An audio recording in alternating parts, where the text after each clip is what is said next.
1, 2, 3. Alright. We're up. Yay. That's where I want it? Yeah, I think. Yes, that's where I want it. That's where you want it? Yes, yes it is. Oh, poop. Okay. Welcome back, guys. Yes. It's been a little while since we've given you guys a sneak peek or We had some shit. even recorded. Me and my family ended up taking a trip to Louisiana. You got some much needed rest and some like woosah. Yep, I did. Some I'm gonna crash the fuck out now and laters, you know. Yeah. I had a midlife crisis. I did my hair. It looks good. I fucks with it. It looks good. Thank you, thank you. I love the fleur-de-lis and Oh yeah? I love the whole thing. I felt like being, you know, the witch that my husband claims me to be. It's the truth. So, I feel like it's been forever since we actually sat down and had a face-to-face. Yeah, because you suck butt. How do I suck butt? Because you left me. I had to go see my family. Still, she left me. I felt abandoned. What the fuck, bro? Do we have to go through group therapy for you to feel some type of way? Do we need to create a safe space for Abigail? Bitch, I'm not a libtard. I'm gonna start calling you a Democrat. I will punch you in the fucking mouth. Bitch gonna swallow her teeth, call me a Democrat. Sorry if you're a Democrat. Not all Democrats are terrible. The Okay. libtards. Can't stand them. Look, you like it, I love it for you. I have my beliefs, you have yours. Exactly. And I'm also one of those ones that I can sit and have like a friendly political debate and I'm not gonna get mad. I'm not You gonna just tell you threatened me to punch me in the mouth. because you know that I'm not. That's the difference. But like Alyssa's dad, Papa Kirk, loved the man to death. Completely different political views. Alyssa hates it, but like we can genuinely sit there and debate on politics, and there's never an argument. Well, that's how it's supposed to be. Exactly. That's how I like it. That's That how. was my favorite class in high school was government. What do you want to do? An upgraded version of what? Switch. What the fuck is Switch? I have no idea what's even on my computer. How are you not gonna have any idea what the fuck's on your computer? I don't know what that is. This is why I want to get one for here, so we don't have to go through all of this all over again. Go away. Okay. Went away. But no, it's just we've both been dealing with a lot of shit. We have. You know. But I anyway. finally got my grandpa back, so that's good. Yay. How you feel about it? Girl, I don't know. I don't feel like it's real. I've never cremated someone, so it's different, you know? Any funeral I've ever been to, you've always viewed and, you know, seen him and buried him. And, like, we're going to bury him, but we got to wait a minute because that's expensive. And my grandpa had zilch for life insurance, so it's that. But, oh, correction, he had a $5,000 policy from the state of Illinois because my grandma worked for the state before she died, but that was it. Girl, that barely covered the cremation. Well, I mean, it is what it is. But I will say I found a really...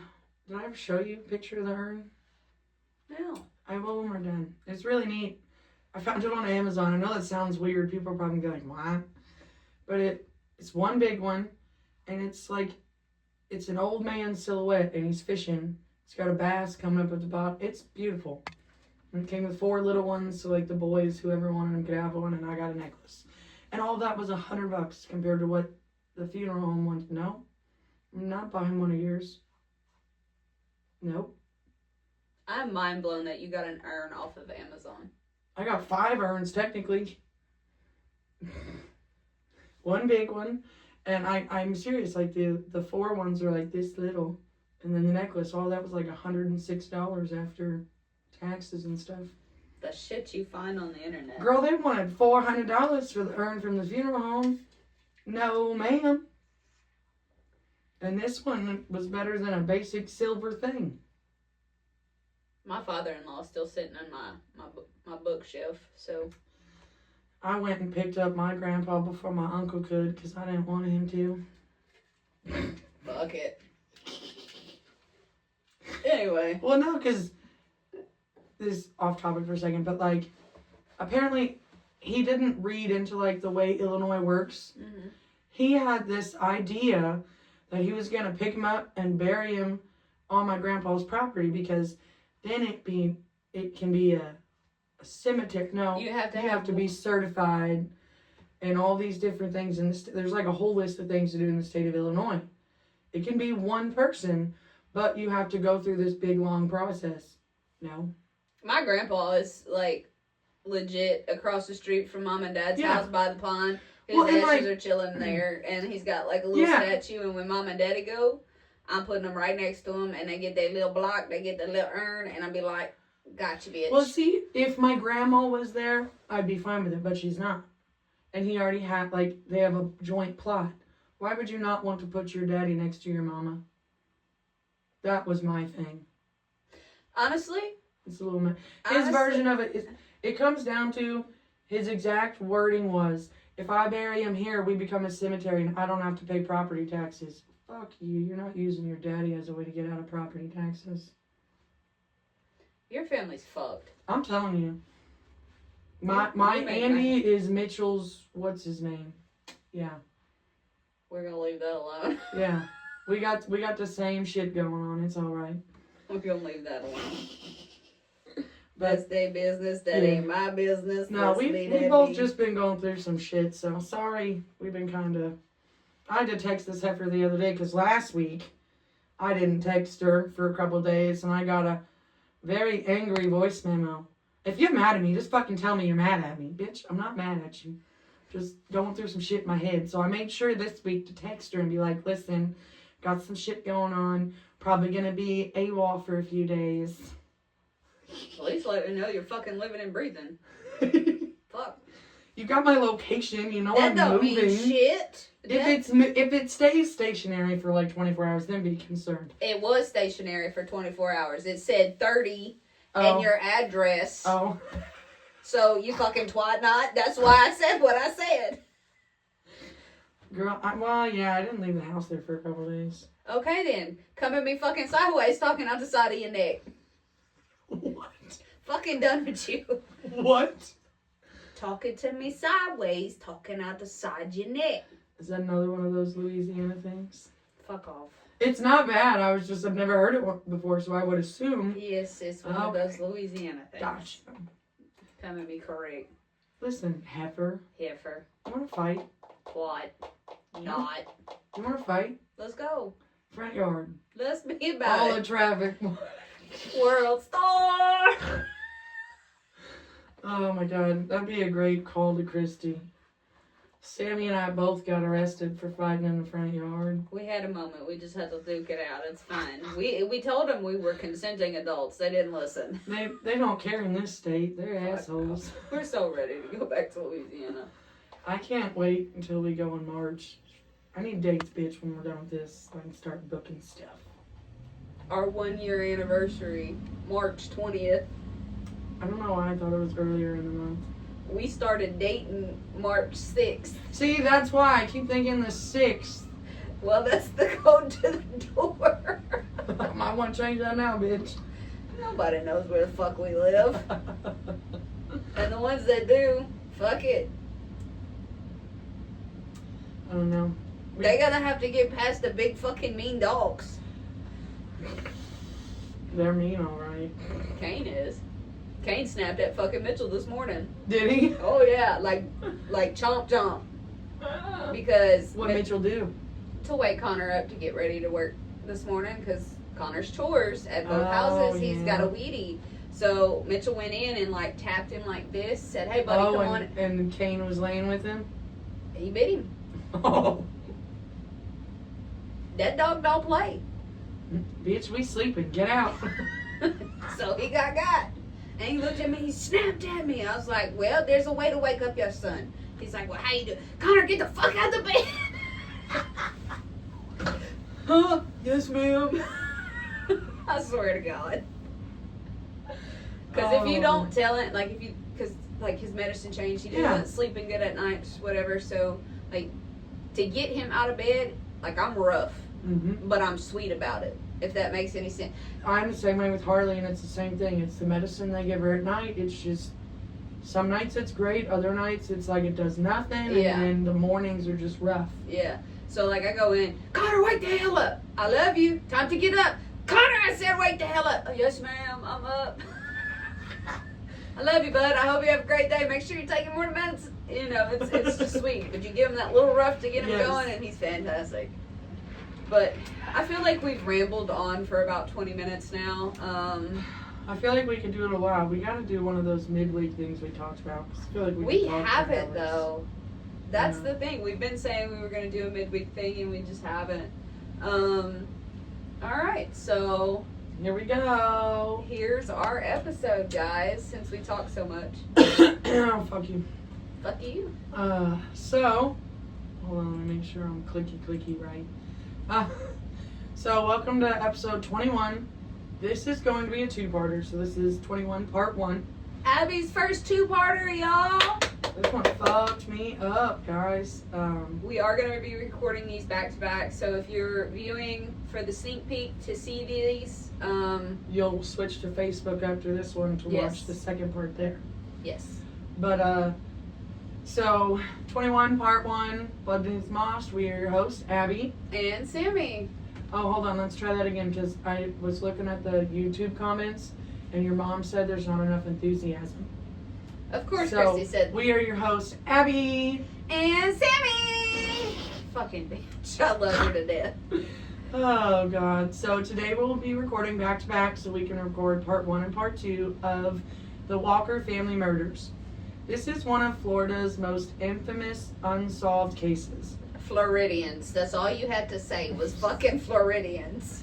So before I even start to describe this case, I'm going to give you your trigger warnings because this one just may be one of the darkest cases we've covered yet. It's very similar to Sammy's case last week, episode 20. We didn't drop that one, though. Well, we're way ahead. If you watched it, anyway, on the sneak peek. So this case involves sexual assault, and the murder of an entire family.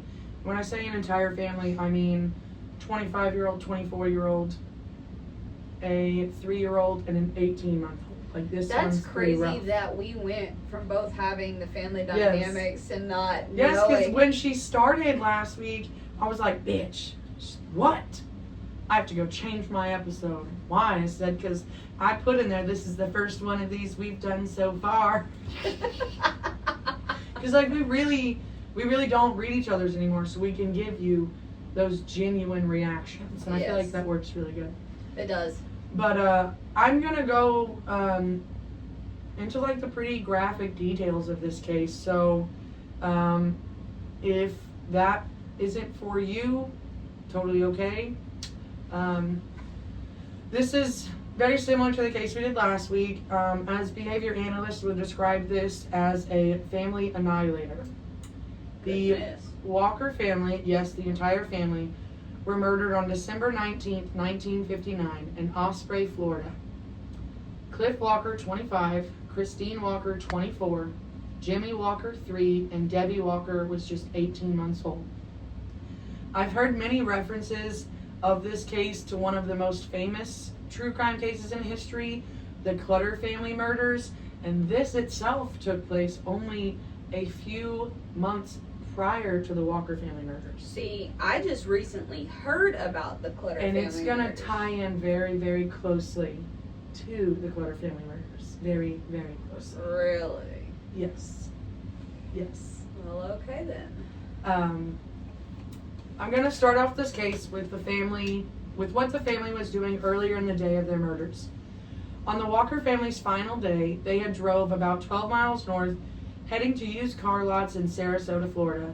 Cliff, a ranch hand working man who earned just $55 a week managing a herd of deep red cows, had wanted to trade in his wife's 1952 Plymouth. They went to several lots, test drove several cars. I don't believe they bought anything though. I mean, never really said, but After they were done, the family drove back, stopping at the ranch barn to pick up cattle feed. Oop, real quick, because I'm going to get into that in a minute. They went to the car. It was like a day in town, too. Like, they did some clothes shopping, different things for the wife, the kid. That, you know, they were in town all day long. Because where they lived, there wasn't... They lived in bumfuck, and you got a pretty mouth. You had to drive far enough to town to do anything. Yeah. So, after they were done, the family drove down. After they were done, the family drove back, stopping at the ranch barn to pick up cattle feed. At this point, Cliff and another ranch hand, Dan McLeod, decided to go hunting. Christine and the children stayed back and hung out with McLeod's wife. Christine would drive back home first that afternoon, and Cliff and the children would follow half an hour later in Cliff's work Jeep. Now, before we get too deep into this, let me just say from what I've researched, Christine was a very pretty and well-liked by many men, with unwanted advances, propositioning her for a night out, grabbing her, I wrote rear because, her booty. Yes, trying to kiss her, especially when they had been drinking, and from what I read, that was kind of often. Whoa. I'm not a 10, but I'm not a 2. But let's be real. If somebody was to go and be promiscuous with me that ain't my husband, you getting smacked. Yes. I don't give a fuck what the time frame is. Was she promiscuous? So what I'm getting at is, was she antagonizing the promiscuous behavior? She liked the attention, is from what I've read. And there is a potential promiscuous encounter as we go further. So along. she was hot twatting is what you was telling me. Yes. Now I'm not saying this to be ugly and talk ill of the dead, but if you hot twatting, you asking for it. Samantha. It's the truth. She's so married. Just wait for a little bit. Stop, because I wouldn't even stop. Wait, was she sexually assaulted? Yes. Okay, that's not what I was getting at. That's not what I was getting at. I know what you're saying, yes. Before anybody. The only reason I say that is because when we get to when she's murdered, that's going to be a lot of like what the town said about her. Is that she asked for it, she deserved it, and she caused this to happen to her whole family. I'm not saying the murder part. Yeah. Like, what I'm getting at is if you're going to put yourself out there. And asking for the attention and getting it back. When you have a husband. Yes. Okay. See, she didn't mean it that way, guys. You have a husband. You're supposed to be hot twatting for your husband. Not hot twatting for other men. Yes. I guess that's the old-fashioned side in me. I'm sorry, y'all. It is what it is. You don't like it, don't listen. Oh, you're good. So I also want to say that same afternoon, you know, while they were in town doing all their stuff, she had told her mother-in-law, they had met somewhere in town for lunch, I believe it was, that Cliff had been in a fight and liked to have gotten killed yesterday.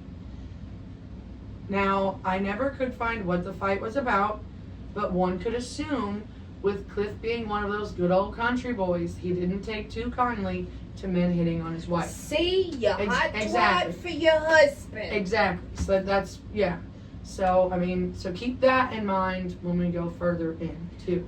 Mitchell, for instance, just a side note. So I'm not saying that she deserved to be killed, because nobody deserves to be killed. Yeah. But if you're going to seek somebody else's attention, divorce your husband. Yes.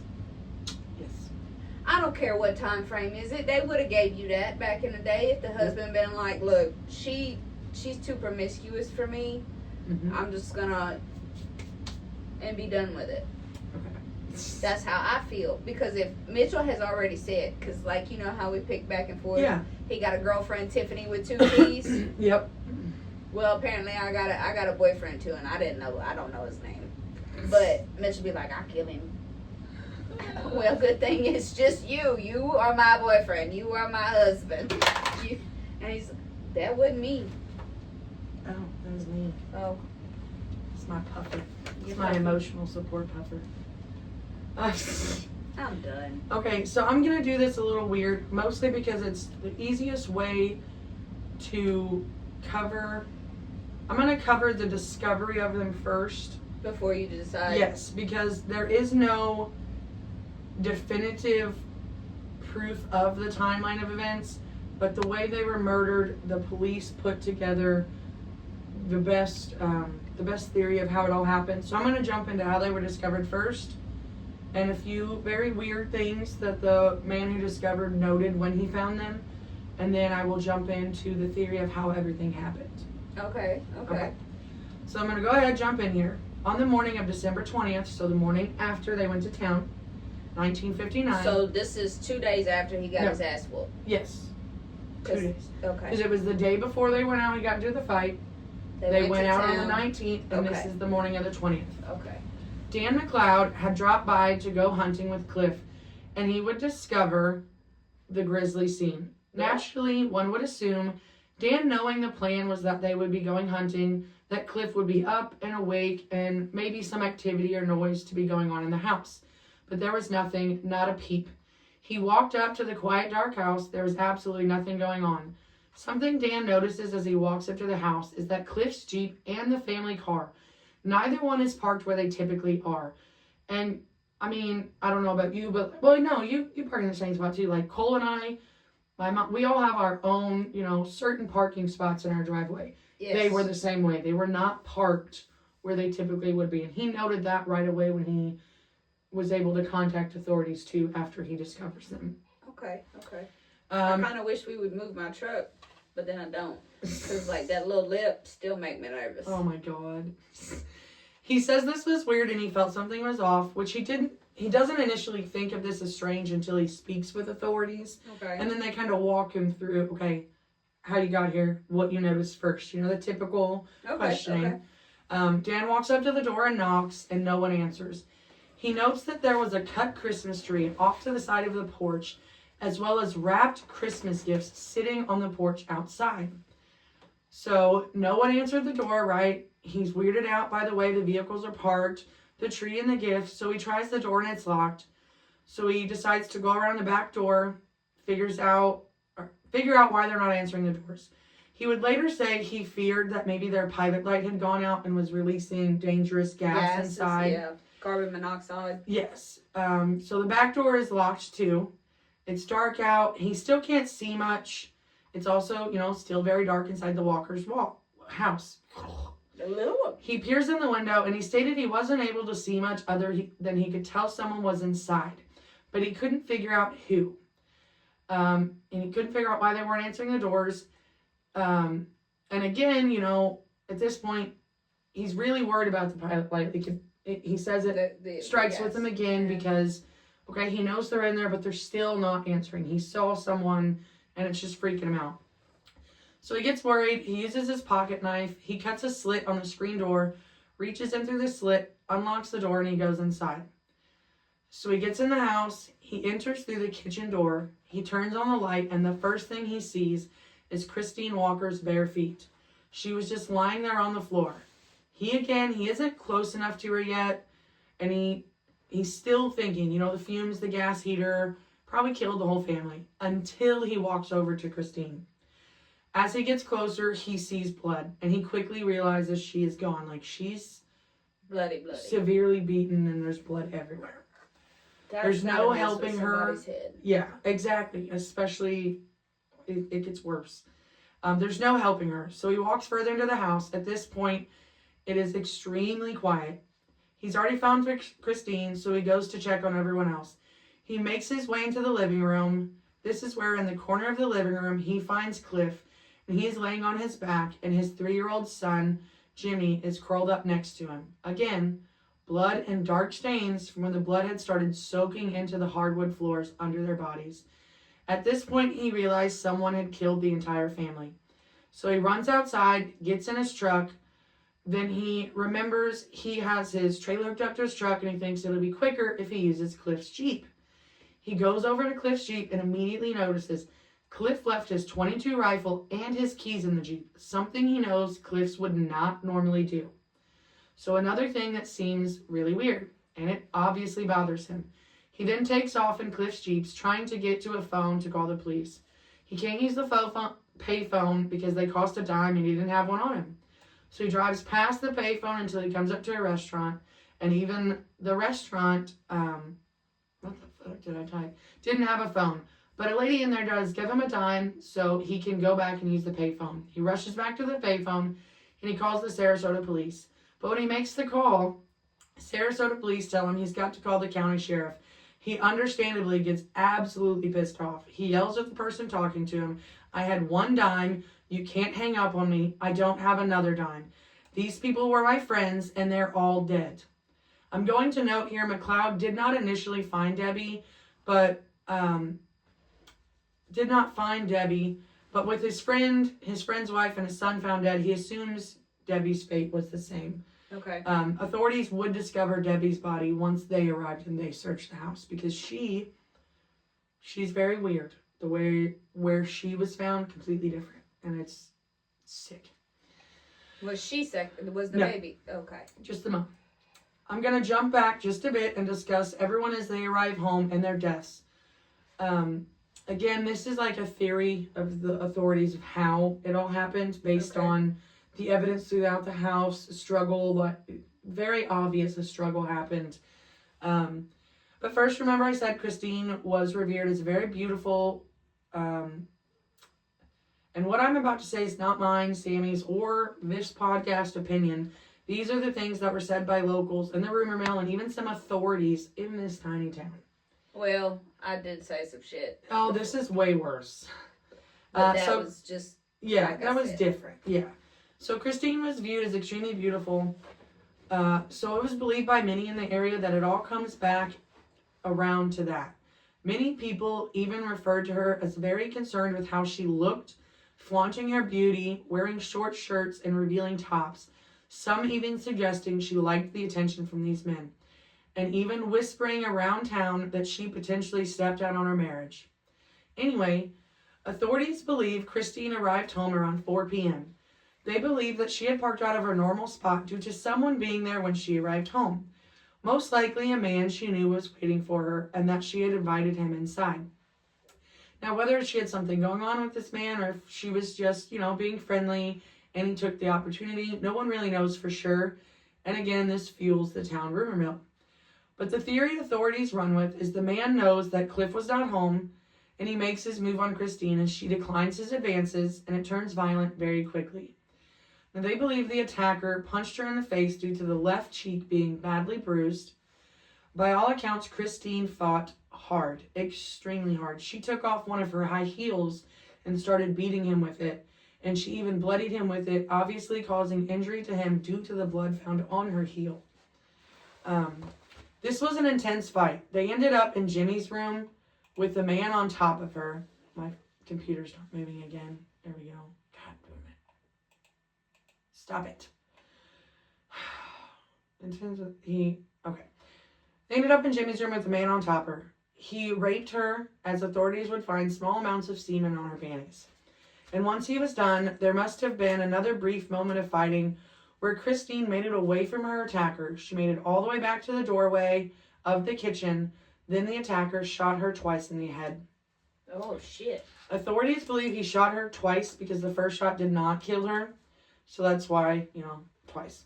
Anyway, so he kills Christine, and authorities believe it's around 4:35 p.m. at this point when Cliff and the children arrive home. I thought the children were with her. The children were with Cliff. They were with her until she drove home separate for a little, quiet mom time. And the kids drove back with Cliff in his work Jeep. Okay, I guess they had all met back up at the McLeods. Okay. Yeah. Sorry, I may not have been too clear about that. Okay, so the killer is still in the house. He just beat, raped, and murdered Christine. Remember, McLeod saying the vehicles being parked the way they were was strange, and Cliff left his rifle and the keys in the Jeep. This is where authorities believe he saw the unfamiliar vehicle parked in Christine's spot. Possibly he arrived right before he shot and killed her, and he either heard the shots or he heard the killer moving around the house when he arrived home. So he throws the Jeep in park, leaving the keys inside, and he runs into the house with both kids trailing behind him. They believe Cliff made it inside, discovered Christine's killer still in the house, and as he walks through the front door, sees Christine's body, he is immediately shot as he steps through the living area of the home. And the killer shoots him in the face, right between the bridge of his nose and his right eye, immediately killing him, making Cliff the only victim who had a quick death. The only one that had... So he tortured these babies? The little girl, I feel like, is the worst. I mean, the boy is very, very bad, but... Well, he was curled... When he was found, he was curled up in his daddy's, like, in the crook of his... Just wait. His is very bad. Both of the kids is awful. The little girl's, to me, really bothers me because of how he kills her. And it really bothers me a lot. So... Do we know who this guy is, or this is there's just several suspects. The two are directly tied to the Clutter murders. This is fucking weird. Yes. Okay. So Cliff falls to the ground. Jimmy walks to the door. The killer closes in on him. I mean, within a few feet of him. Shoots him in the cheek. He falls to the ground, but he's still alive. As he crawls to his father, the killer shoots him 2 more times as he crawls up to his father's body, where he dies next to his dad. Now they believe while he was busy with Jimmy, Debbie crawls over to her mother as there was blood smears consistent with baby Debbie's size in the blood next to Christine. The killer then shoots Debbie in the head, and the working theory here is that the shot did not kill her. Authorities believe at this point he ran out of bullets. So he picks up Debbie, carries her to the bathroom, stopping on the way, grabbing a child's sock, uses the sock to plug the drain in the bathtub, fills the tub, and then he places Debbie in the tub where she eventually drowns. Yes. This one, yep, chills. This still, and I've gone over this several times, like this one was absolutely horrific. So you shoot her in the cheek. Like the little boy? It doesn't say where. In the head. He shot her in the head, but it didn't kill her. And we're going to get down to later where they don't specify the caliber of bullet, but one of the suspects, they extensively question him on where his missing handgun is. And the caliber of it will make sense with how many shots it took to kill everybody. Where is the mouse? Why are you always messing things up? I'm going to add before I end part 1 that some reports by local papers claim that the family arrived and discovered the walkers, but after extensive research and official records from the Sarasota Police Department, it was in fact McLeod who found the walkers. There was a lot of back and forth. There was really only 2 articles I found that contradicted, and they were, one wasn't even an article, it was a crime reporter site that was done like 2 years ago. Then the other one was some old tabloid article. Okay. So I'm going to end part 1 there just because the next part is so long. Like the first part's kind of short, but the next part is very long. Going through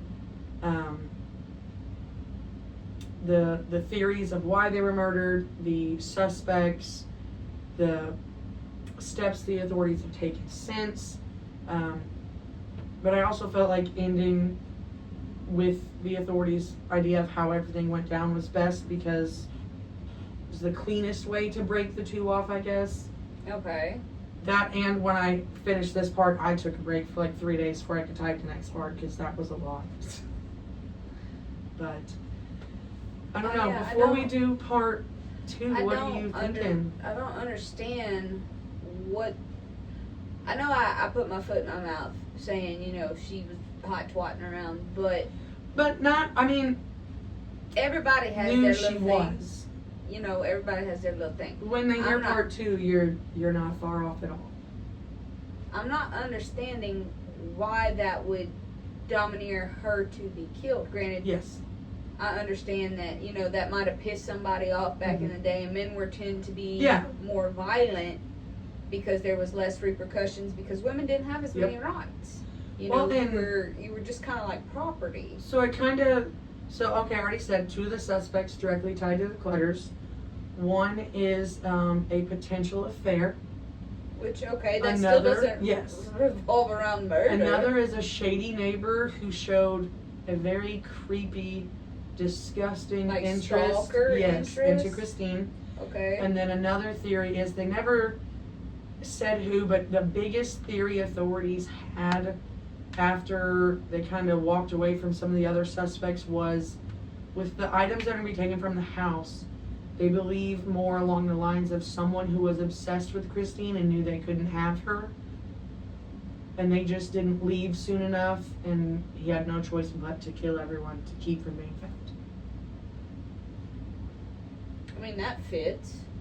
This one is really, really weird. And to me, what kept this case from being solved is genuinely just the time frame. Because, okay, this is 1959. DNA evidence at that time was still just blood typing. Yeah. And there wasn't proper storage. Like, it's going to come down to they used the semen stuff so much that it was deteriorated to the point where they couldn't use it anymore. And not just that, the sample they took, they did not separate it properly. No. There was Christine's DNA mixed in, and at that point, like I said, they can type. That's all they could do. So they could not differentiate from hers to the suspects. Okay. So it's a big thing. Like 20 years later, when DNA evidence was a lot better, this could have been a solved case. But it's another one of those. It's so old. They were just so lacking in that area. It's probably going to be one of those historic cases. Yes. And I feel like it's a small town thing too, you know. Small department, less resources. They just didn't have what they needed I could see that. Like the biggest case this department had dealt with for years before and even years after was this case. So I don't feel like they were prepared the best for it either. Yeah. And they also did not have control of that scene at all.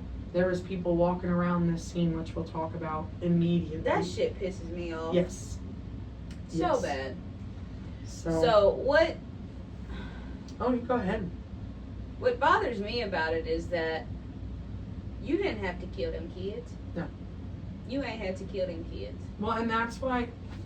and then you drowned a baby girl? Yeah. Why is she so... She can't even talk yet, barely. So that one does bother me. The only other theory, the one I didn't say yet I was trying to keep one, is that it's potentially someone the children knew and was local, that if he left the children alive, they would be able to tell who it was. She can't fucking talk yet. But the little boy could. Trust me, I know. I think it's absolutely messed up. What's heartbreaking is that he crawled to his daddy for his daddy to hold him. And while he's killing him, she's crawled over to her mom. Like, this was a very disturbing, like, there was more details than that. But to me, that was more than enough to share. If you want the even more grislier, down-to-it details, you're going to have to look this one up. I was genuinely afraid if I went all into what they put out there, we would get kicked off the TikTok.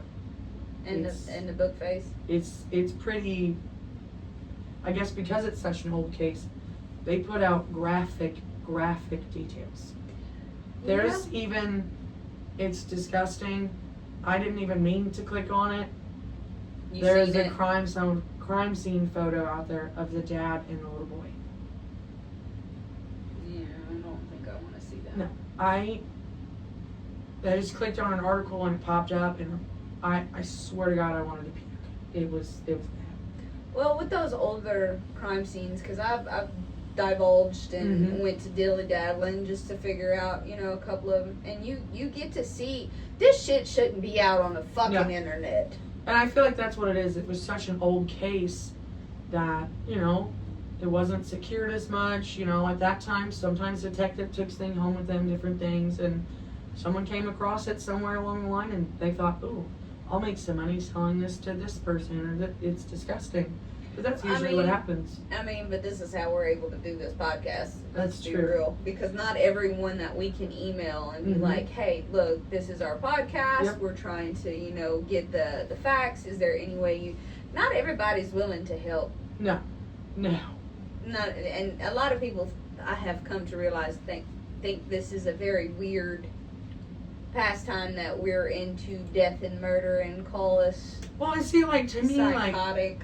Yeah, we're into it, but we're not into it because we're like, ooh, no. We're into it because we're like, these people, they deserve justice. Yes. Like, if we were sitting there like, ooh, death, let me read. No, we're not. We're sitting there like, you know what? Someone needs to talk about these people, so maybe there can be an answer. We're not being little weirdos. In the corner. I fucking can't with you. But that's one of the things, like, when you're dealing with these older cases, it becomes more and more predominant that you can get a lot of detail, but it's not at the same time because of the way that they did their demographics and did their, their recording of the situations or of the scenes or however you want to place it. Well, and I feel like a big thing with this too is, so it's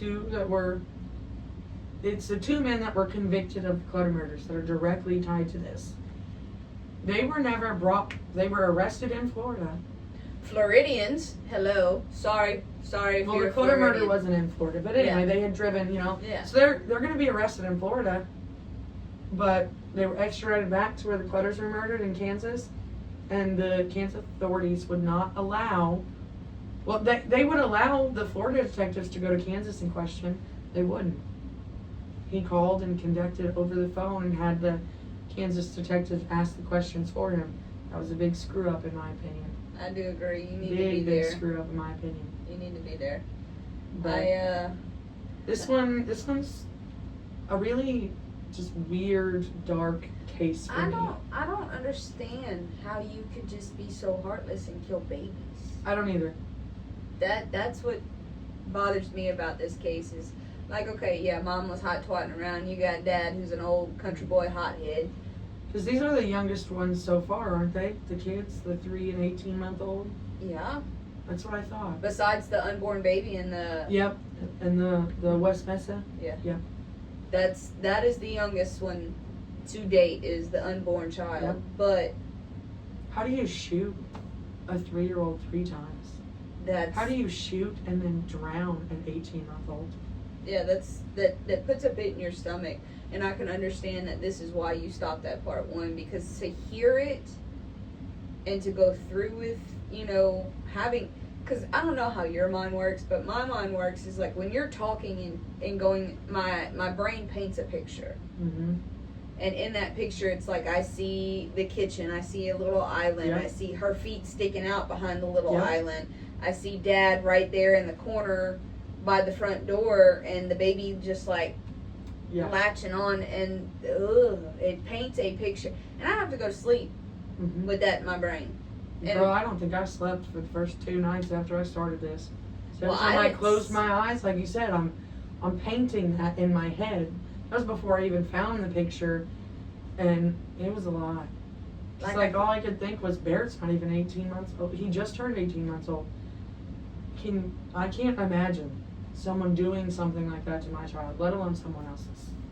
And like you're talking about, Cliff being a ranch hand. I know a lot of ranch hands. I know what they're them boys are strong. Yes. Like cock strong, So you know that this guy, the killer, to be able to just do it, he was far enough away. Cliff didn't have a chance to come at him. No. Is the way I'm looking at that. That's how I'm picturing it. That's how I see it, because like you said, ranch hands, farm hands, they're usually, if they're not big and strong, they're some tough motherfuckers.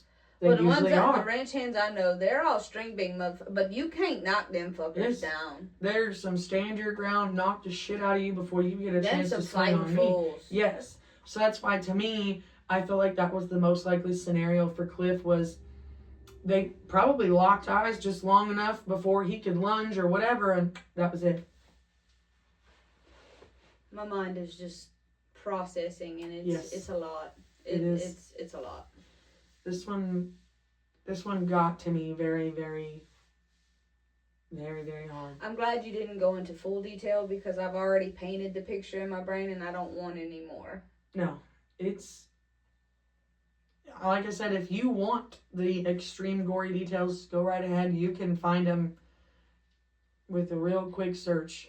But I knew we would get banned off some things. I'm glad that, we have that little moment. I'm good with it. But so that is it for part 1. Give me a few minutes and we'll be up on Facebook to do part 2. Yeah. We're going to probably take like a 15-minute interval. Yeah. Just so we can have our little woosah moment. After all of that. But. Yeah. You'll find us on Facebook. If you're following us on here, you'll know that it's the same over there. Yes. So we'll get back with you guys here shortly. Thanks for listening on Apple, Spotify, Podbean. Go like, follow, and share. Please. Appreciate you guys.